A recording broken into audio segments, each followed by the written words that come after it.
आज हम 2023 की एक ऐसी हॉरर फिल्म की चीरफाड़ करने वाले हैं जिसने ना दर्शकों को सच में दो गुटों में बांट दिया। फिल्म है इविल डेड राइज।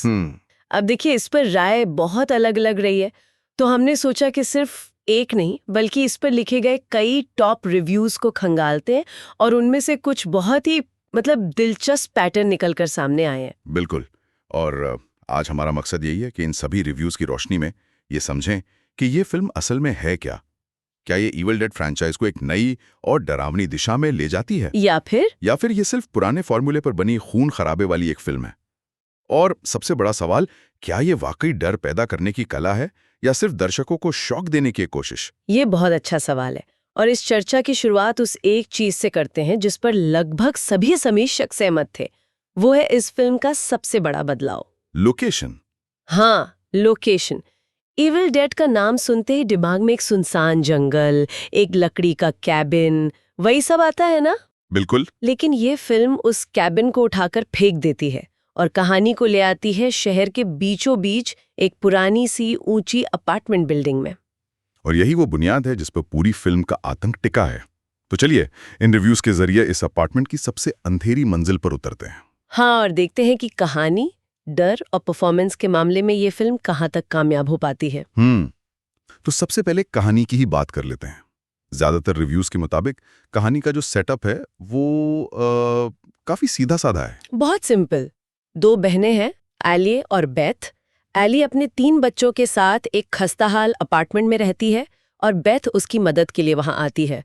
सब कुछ बहुत ही सामान्य लगता है। हाँ, लेकिन ये वो तूफान से पहले की शांति है। आतंक की शुरुआत होती है एक भूकंप से, जिसके बाद बिल्डिंग के बेसमेंट में एक छिपी हुई तिजोरी मिलती है। और इस तिजोरी के अंदर से निकलती है नेक्रोनॉमिकॉन, मरे हुओं की किताब। हाँ, मरे हुओं की किताब। और जैसे ही उस किताब से जुड़े रिकॉर्ड्स को चलाया जाता है, एक शैतानी ताकत आजाद हो जाती है। यहाँ तक तो कहानी इविल डेड के फैंस के लिए जानी पहचानी है। बिल्कुल। लेकिन यहीं पर कहानी एक बहुत ही दर्दनाक और डरावना मोड़ लेती है। लगभग हर रिव्यू ने इस एक लाइन पर सबसे ज्यादा जोर दिया है, माँ ही अपने बच्चों की सबसे बड़ी दुश्मन बन जाती है। वो शैतानी ताकत सबसे पहले माँ यानी एले पर ही कब्जा करती है। और ये महज एक प्लॉट पॉइंट नहीं है, यह फिल्म का सबसे शक्तिशाली मनोवैज्ञानिक हथियार है। कई आलोचकों ने लिखा है कि फिल्म का असली डर किसी भूत या प्रेत में नहीं है, बल्कि रिश्ते के टूटने में है। सही कहा। माँ का आंचल दुनिया की सबसे सुरक्षित जगह मानी जाती है। अब सोचिए, जब वही आंचल आपको मारने पर उतारू हो जाए तो आप कहां जाएंगे? कहीं नहीं। ये डर आपको सिर्फ उछलने पर मजबूर नहीं करता, ये आपके भरोसे की, आपकी सुरक्षा की भावना पर सीधा हमला करता है। ये दिलचस्प है। लेकिन इसी के साथ एक आलोचना भी लगभग हर रिव्यू में देखने को मिली। वो ये कि बुनियादी तौर पर कहानी बहुत ज्यादा नई नहीं है। हाँ, ये बात भी सही है। किताब मिलना, आत्मा का कब्जा करना, फिर एक एक करके लोगों का शिकार होना, ये तो इविल डेड का क्लासिक फॉर्मूला है। तो क्या समीक्षकों ने इसे एक अच्छी बात माना या एक कमजोरी? देखिए, यही पर राय बटी हुई थी। कुछ समीक्षकों का मानना था कि फ्रेंचाइज के लिए एक सम्मान है, एक तरह का ट्रिब्यूट। अच्छा। उन्होंने कहा कि मेकर्स ने जानबूझकर कहानी को सरल रखा ताकि वो लोकेशन और डर के स्टाइल पर ज्यादा ध्यान दे सकें। लेकिन दूसरे गुट का कहना था कि ये एक तरह का आलस है। उनका तर्क था कि 2023 में आप सिर्फ लोकेशन बदलकर दर्शकों से वाहवाही की उम्मीद नहीं कर सकते। हाँ। कहानी में भी कुछ नयापन होना चाहिए था। तो एक तरह से फिल्म ने एक सेफ रास्ता चुना। कहानी पुरानी रखी, लेकिन उसे परोसने के लिए बर्तन बिल्कुल नया ले लिया। जंगल की जगह अपार्टमेंट। सटीक कहा। और परोसने के इसी नए तरीके की वजह से इसका डर कई गुना बढ़ जाता है। बात सिर्फ कहानी की नहीं है, बल्कि ये फिल्म आपको कितना असहज करती है, वो असल सवाल है। चलिए, तो फिर सीधे उसी सवाल पर आते हैं जो हर किसी के मन में है। फिल्म कितनी डरावनी है? और इस पर तो सारे रिव्यूज में एक मत से चेतावनी दी गई है। हाँ। कमजोर दिल वाले और बच्चे कृपया इससे मीलों दूर रहें। और ये चेतावनी बिल्कुल सही है। अगर कोई इसे एक सामान्य हॉरर फिल्म समझकर देखने जा रहा है ना, तो उसे एक बहुत बड़ा झटका लगने वाला है। लगभग सभी रिव्यूज में ग्राफिक हॉरर, एक्सट्रीम गोर और ब्रूटल वायलेंस जैसे शब्दों का इस्तेमाल हुआ है।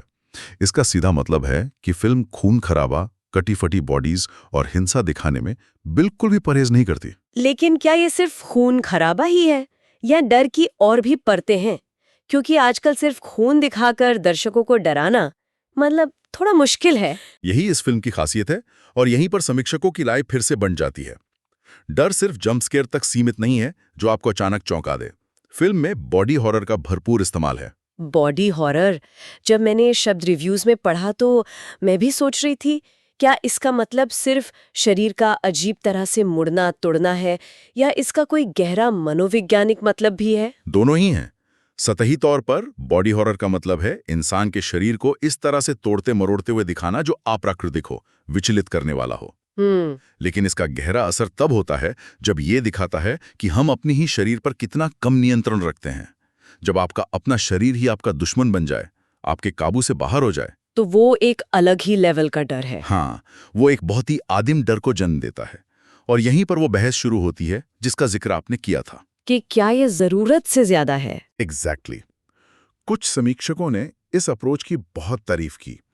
उन्होंने इसे अनकॉम्प्रोमाइजिंग और रिलेंटलेस हॉरर कहा, यानी ऐसा डर जो कोई समझौता नहीं करता। लेकिन एक बड़े वर्ग का मानना था कि फिल्म कई जगहों पर इस लाइन को पार कर जाती है और टॉर्चर पॉर्न के करीब पहुंच जाती है। ओहो, मतलब जहां हिंसा सिर्फ कहानी को आगे बढ़ाने या डराने के लिए नहीं, बल्कि दर्शकों को सिर्फ शौक देने और घिनौना महसूस कराने के लिए इस्तेमाल की जाती है। मुझे लगता है कि ये डर और घिन के बीच की एक बहुत बारीक रेखा है ना? बिल्कुल। जब कोई फिल्म उस रेखा को पार कर जाती है तो डर का असर कम हो जाता है और आप कहानी से भावनात्मक रूप से कट जाते हैं। बिल्कुल।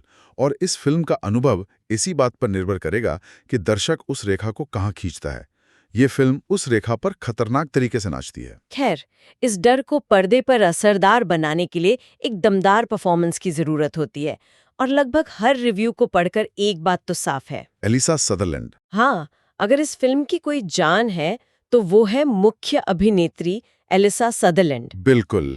एली यानी माँ का किरदार निभाने वाली एलिसा सदरलैंड के लिए हर रिव्यू में तारीफों के पुल बांधे गए हैं। एक समीक्षक ने तो यहाँ तक लिखा कि उनका डेडाइट अवतार आने वाले कई सालों तक हॉरर फिल्मों के सबसे खौफनाक किरदारों में गिना जाएगा। और ये तारीफ सिर्फ मेकअप की नहीं है, ये उनकी आंखों की है, उनकी शैतानी मुस्कान की और उनकी आवाज के उतार चढ़ाव की है। जिस तरह से वो एक प्यारी थकी हुई माँ से एक बेरहम शैतान में बदलती हैं, वो देखने लायक है। वो बॉडी हॉरर जिसका हम जिक्र कर रहे थे, उनकी फिजिकल परफॉर्मेंस के बिना अधूरा रह जाता। वो अपने शरीर को एक हथियार की तरह इस्तेमाल करती हैं। और सिर्फ वही नहीं, बच्चों की एक्टिंग की भी काफी तारीफ हुई है। रिव्यूज में कहा गया है कि उनका डर बहुत ही असली और स्वाभाविक लगता है, हाँ, जो दर्शकों को उनसे जोड़ता है और उनके लिए चिंता पैदा करता है। और यहीं फिल्म का भावनात्मक कोर मजबूत होता है। जब आप बच्चों को अपनी ही माँ से डरकर भागते और छिपते हुए देखते हैं, तो वो सीन किसी भी जंप स्केयर से ज्यादा डरावना होता है। सही बात है। ये उस मनोवैज्ञानिक आतंक को और गहरा कर देता है जिसकी बात हमने शुरू में की थी। आप बच्चों के लिए डर महसूस करते हैं क्योंकि वे जानते हैं कि जिस राक्षस से उन्हें बचना है वो कोई और नहीं, बल्कि वो इंसान है जिसे वो सबसे ज्यादा प्यार करते हैं। वाह, मैंने इस नजरिए से सोचा ही नहीं था। ये तो डर को बहुत ही ज्यादा पर्सनल बना देता है। बिल्कुल। और इस पर्सनल डर को और भी घुटन भरा बनाने के लिए फिल्म की सिनेमेटोग्राफी और साउंड डिजाइन का बड़ा हाथ है, जिसका जिक्र भी कई रिव्यूज में था। हाँ, फिल्म के तकनीकी पहलू शानदार हैं। समीक्षकों ने खासतौर पर कैमरा वर्क की तारीफ की है, जिसे बेहद क्लॉस्ट्रोफोबिक बताया गया है। क्लॉस्ट्रोफोबिक यानी बंद जगहों पर घुटन महसूस कराने वाला। हाँ, ईब रहता है। Close up shots. हाँ, गलियारे तंग और अंधेरे दिखाए गए हैं और दरवाजे के पीप होल से लिए गए शॉट्स का इस्तेमाल डर को एक नए स्तर पर ले जाता है। ये आपको एहसास दिलाता है कि भागने की कोई जगह नहीं है।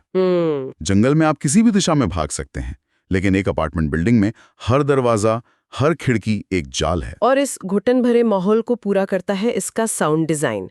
एक रिव्यू में मैंने पढ़ा था, इस फिल्म में चुप्पी भी उतनी ही डरावनी है जितनी की चीखें। क्या खूब कहा है। हॉरर फिल्मों में साउंड डिजाइन का काम सिर्फ डरावना म्यूजिक देना नहीं होता, उसका काम है आवाज के जरिए एक अनजानापन और तनाव पैदा करना। सही। इस फिल्म में शैतान की आवाज, दीवारों से खुरचने की आवाजें और फिर अचानक छा जाने वाला सन्नाटा, ये सब मिलकर एक ऐसा ऑडियो अनुभव बनाते हैं जो आपकी सांसें रोक देता है। तो कई बार जो चीजें आप देख नहीं रहे होते, वो आवाजें आपको ज्यादा डराती हैं। ठीक है, तो इन सभी धागों को एक साथ जोड़ते हैं। अगर हम इन सभी रिव्यूज से एक मिली-जुली रिपोर्ट तैयार करें तो फिल्म का अंतिम फैसला क्या होगा? मतलब खूबियों और कमियों की लिस्ट कैसी दिखेगी? चलिए इसे तैयार करते हैं। खूबियों वाले कॉलम में सबसे ऊपर आएगा बेरहम और असरदार हॉरर। जो लोग हार्डकोर हॉरर के शौकीन हैं उनके लिए एक दावत है। दूसरी खूबी होगी एलिजा सदरलैंड की शानदार परफॉर्मेंस। वो फिल्म की रीढ़ की हड्डी हैं। तीसरी खूबी है नई लोकेशन का बेहतरीन इस्तेमाल। फिल्म ये साबित करती है कि आतंक के लिए सुनसान जगहों की जरूरत नहीं, वो आपके घर में भी घुस सकता है। और चौथी खूबी है फिल्म की तेज रफ्तार, जो आपको पलक झपकाने का भी मौका नहीं देती। अब आते हैं कमियों पर। पहली कमी, जैसा हमने चर्चा की, कहानी का पुराना और प्रिडिक्टेबल होना। हाँ। दूसरी कमी, जो कुछ समीक्षकों के लिए एक डील ब्रेकर थी, वो है अत्यधिक क्रूरता। उनके अनुसार फिल्म कई बार डराने और घिनौना महसूस कराने के बीच का फर्क भूल जाती है। और एक तीसरी कमी? हाँ, एक तीसरी कमी जिस पर लगभग सभी ने बात की, फिल्म में भावनात्मक गहराई की कमी है। हाँ, ये एक सोचने वाली बात है। क्या फिल्म की तेज रफ्तार और लगातार आतंक की वजह से किरदारों के साथ एक गहरा भावनात्मक जुड़ाव बनाने का समय ही नहीं मिलता? शायद। जब एक के बाद एक डरावने सीन आते रहते हैं तो किरदारों के इमोशंस को समझने का मौका कम मिलता है। बिल्कुल, ये एक तरह का ट्रेड ऑफ है। मतलब एक चीज पाने के लिए दूसरी को छोड़ना। इस फिल्म के मेकर्स ने भावनात्मक गहराई की जगह पर लगातार बिना रुके डर को चुना। और कुछ लोगों के लिए ये फैसला काम करता है, कुछ के लिए नहीं। बिल्कुल। तो इन सब बातों को ध्यान में रखते हुए ज्यादातर रिव्यूज ने फिल्म को अच्छी रेटिंग्स दी हैं, लेकिन हमेशा एक चेतावनी के साथ। हाँ, कि यह फिल्म सबके लिए नहीं है। सही। अगर आप द कॉन्जरिंग जैसी सस्पेंस वाली हॉरर फिल्में पसंद करते हैं तो शायद ये आपको बहुत ज्यादा लगे। लेकिन अगर आप सैम रेमी की ओरिजिनल इविल डेड या हेरिडिटरी जैसी फिल्मों के फैन हैं जो आपको अंदर तक असहज कर देती हैं, तो ये आपके लिए ही बनी है। हाँ। तो आज के चर्चा का सार यही निकलता है कि इविल डेड राइज एक साहसी फिल्म है। ये अपनी फ्रैंचाइज की विरासत का सम्मान करती है, लेकिन उसे एक नए, ज्यादा क्रूर और शहरी अंदाज में पेश करती है। ये इस बात का सबूत है कि आतंक का कोई पता नहीं होता, वो कहीं भी किसी भी घर में दस्तक दे सकता है। और ये फिल्म अपनी कमियों के बावजूद यादगार रहती है, खासकर अपनी मुख्य विलन और उस घुटन भरे माहौल की वजह से। ये आपको भावनात्मक रूप से शायद न रुलाए, लेकिन ये गारंटी है कि ये आपके रोंगटे जरूर खड़े कर देगी। बिल्कुल। रिव्यूज को पढ़ते हुए मेरे दिमाग में बार बार आया, समीक्षकों ने कहा कि फिल्म में इमोशनल डेप्थ की कमी है। यहाँ एक दिलचस्प सवाल उठता है, क्या एक प्योर हार्डकोर हॉरर फिल्म का मकसद दर्शकों को भावनात्मक रूप से रुलाना या जोड़ना होना चाहिए, या सिर्फ उन्हें डर की चरम सीमा तक ले जाना? क्या डर अपने आप में एक संपूर्ण और मुकम्मल भावना नहीं है जिसे किसी और सहारे की जरूरत न हो? इस पर जरूर सोचिए।